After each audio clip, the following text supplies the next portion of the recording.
Live Tamil செய்திகள். 6வது கடைசி இறுதி சுற்று போட்டியாளர் யார் வெற்றி அடையப் போகின்றார் என்பதுவும் பல பேரின் எதிர்பார்ப்பாகும்.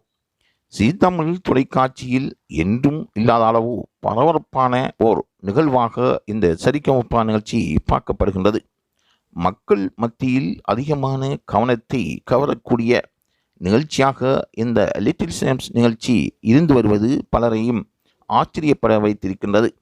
விறுவிறுப்பாக சென்று கொண்டிருக்கும் சரிகமப லிட்டில் சாம்ஸ் 4 நிகழ்ச்சியின் இறுதிச்சுற்று போட்டிக்காக ஏற்கனவே கெமேந்திரா யோகசி ஸ்ரீமதி திவினேஷ் தேர்வு போட்டி யார் என்பதற்கான தேர்வு போட்டிகள் நடைபெற்றிருந்தன.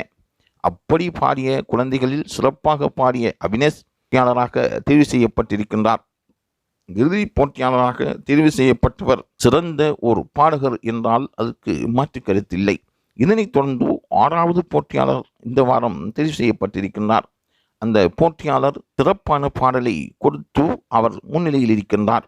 இதற்கிடையில் திவினேஷ் வெற்றியாளராக வர வேண்டும் என்று பலரும் தங்கள் வாக்குகளை அளித்து வருகின்றார்கள். இந்த வெற்றி வாய்ப்பில் யார் முதலிடம் பெறுவார் என்பதும் அங்கு கேள்விக்குறியாக இருக்கின்றது.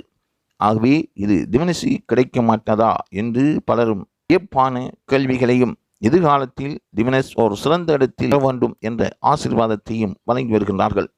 ஆகவே தொடர்ந்தும் இந்த நிகழ்வை கண்டுகளிப்பதற்கு லைவ் தமிழ் செய்தியுடன் இணைந்திருங்கள்.